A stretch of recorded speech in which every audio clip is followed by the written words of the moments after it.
Welcome back, everybody, to another special episode of FOIC TV Review. We had so much fun last week with She-Hulk. We're back for episode 2. Welcome. Episode two. I'm your Yeah. host, Gagne. This is my buddy, Naldo. I never remember which side, but he's here too. What's up, man? What's going on, man? How's it going? What's going on, Good. everybody? Good. I'm having fun with this week by week episode recap. I am too, and Different I'm for us. actually really happy with episode 2. So I'm looking forward to talking about it. It wasn't like the first episode. All right, guys. But before we get into it, like always, make sure you hit that like and subscribe button if you guys want to see more reviews. So let's get into it. Episode 2, right off the bat. Did you like it? I did. I'm still Okay. in. I still am Yeah. on board with this. It did not lose me in episode 2, which I'm happy with. Yeah, I actually like this episode much Okay.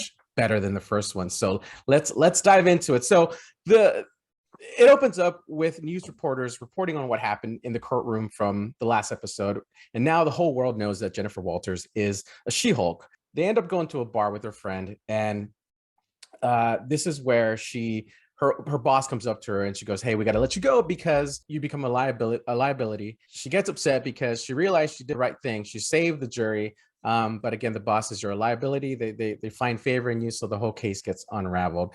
So now she is unemployed. She goes on a job hunt and looks for jobs, and unfortunately, nobody wants to hire her because nobody wants to hire a She-Hulk. Right? I think someone calls her like a sideshow or a freak or Yeah. something like that. Yeah. And so she gets a text from her mom, and she's invited to dinner, and she goes over to her folks' house. And I really, really like this scene because it gave us a deeper dive into her character, her family. And so the whole scene was a bit chaotic, just like, family reunions and family dinners. And I don't know if you caught this, but her dad in this is Mark Lynn-Baker. So for all you 80s kids, if you ever watch Perfect Strangers, that is cousin Larry from Oh my Perfect God. Strangers. That's why he looks Boom. familiar. Yeah. Wow. Good knowledge Yeah. drop. Yeah. Very, I was like, very oh, nice. that's cousin Larry. You didn't notice it? Yeah, I didn't notice it. I thought he looked familiar, but I just Yeah. couldn't put my finger on it. And I didn't, I wanted to stay in the episodes. I didn't go, research everything like I normally do on a movie. But I did like that. It gives a little bit more than like, okay, cousin Bruce. Like she's got a family, she's got her Yeah. own thing going on.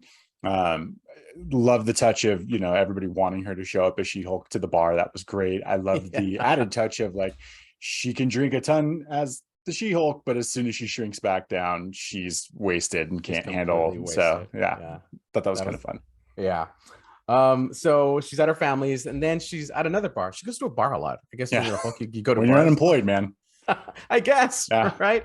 So she goes to another bar, and it's just her by herself, and she gets approached by this one guy, and this one guy turns out to be the rival from the law firm that she was competing against in the first one, and he goes, "Hey, we want to hire you." And of course, she takes the job because nobody else is hiring her. So the following day, she goes to the law firm, and this guy tells her, "Okay, this job that you're going to take is we're forming a new division called the Superhuman Law Division." And he tells her that her first case that she will be representing will be for the Abomination, who turns out to be Emil Blonsky. I think that's his name, Emil Blonsky, from the old Hulk movie where he tried to murder Bruce Banner as a Hulk, who was not played by Mark Ruffalo, by the way.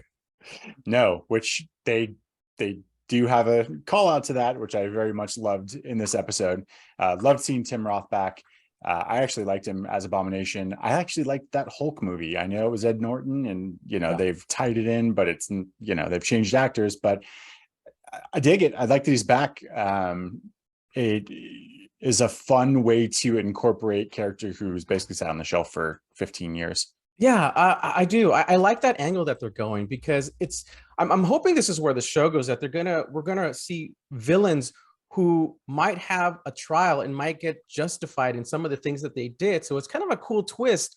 Again, this Abomination, he actually goes to visit him in his highly guarded prison cell, and he's telling her, "Hey, you know what? I was in the army. I was trying to fight for the government. I was supposed to take down Bruce Banner, your cousin, who was the actual threat. And it was your government who put the serum into my blood that I became the Abomination because of that." Yeah. So I like that angle. I think it's kind of cool. And I hope that we see other villains in that similar situation, So yeah, they have the ability now to kind of work that in.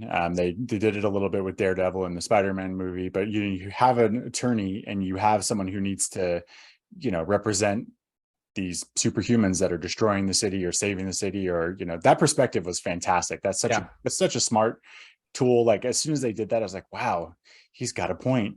It's not really his fault, is it? Yeah. It makes you feel for them. Yeah. Until lo and behold, he breaks out of prison. So before we get there. So she visits him. He tells her the story, and then she goes back to her apartment and she calls her cousin Bruce and goes, pretty much she's asking for her cousin's blessing to represent this guy because this guy tried to murder him. And this is where you get this little cheeky moment where Mark Ruffalo goes, yeah, I was literally not even that same guy, because it wasn't played by him. So I don't know if you caught that. I did. I liked it. Yeah, it was pretty good. It was funny. It's funny. It was I'm literally a different guy. Like it's great. It was cute. Yeah. So she gets his blessing, and then I think she gets a call from her boss, and he asks her if she's good to go. She goes, yeah, everything's great. And he tells her to turn on the TV. And this is when you realize that the Abomination, Emil Blonsky, has broken out of his prison cell, and he's been fighting underground in these underground fights with Wong, which was a scene from Shang-Chi. Good knowledge. I was going to see if you caught if that was yeah. I like it. I mean, I like that it stamps where we're at in the Marvel timeline. So you now know this takes place during the time of Shang-Chi. So it's like that seems to be the questions all the time, with these Marvel shows, like where does this fit in, and how's what's going on.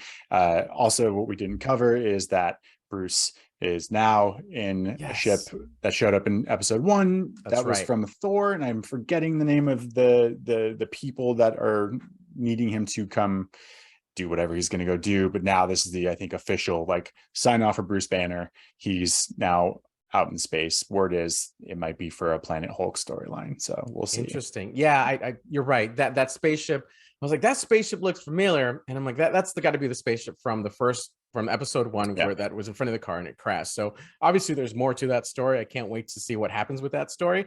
And was somebody driving that spacecraft? Or was it just, as it on autopilot? I don't know. But that spaceship got in front of the car, and I don't think it meant for it to crash. No. No, I think they were to crash, trying to get his attention. And I think that's what it is. And I wonder, do you think they're going to get to that in this series? Or are they like, okay, now he's off doing this and this is about She-Hulk only? I don't know. We'll see. It's definitely interesting. It's definitely caught my attention now. Did you see the end credit? I did. It was cute. It was sweet. Yeah, it was sweet. I mean, it was sweet. Yeah, helping her family with all the chores. It was cute. Yeah. I mean, all the stuff you'd imagine somebody would be asking you to do if you had superhuman strength. So I get it. Yeah. Okay. What do you think is going to happen next?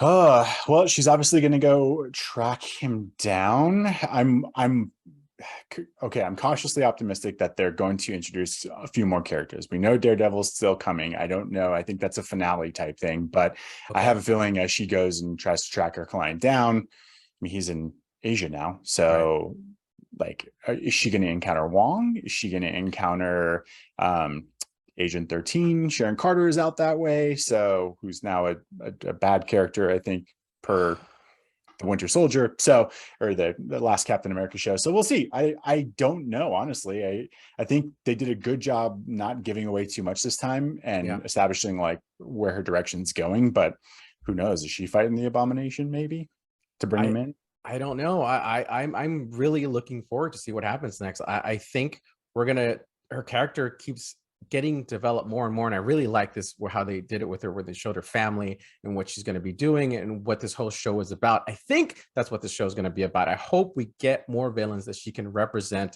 and somehow things go wrong, but it's a very cool angle that I never thought of, so definitely looking forward to that. I hope that her and the Abomination get into some kind of fight, because that dude is scary. I think that he looks really frightening with his gills, and so we'll see. And anytime that we can get Wong on TV screen as well, I'm all for it. Bring on Wong. I'll take Wong as many times as I can get Wong. Absolutely. Let him pop in and out in every story. Just give him a couple lines. He's great. All right. I think that wraps it up for episode 2 for She-Hulk. Let us know what you think. Let us know where you think it's going. And we'll see you next time for episode 3. I've been your host, Gagne. As always, my partner in crime, Naldo. Have a good one, everybody. Stick around for episode 3 next week. See you then. See you guys.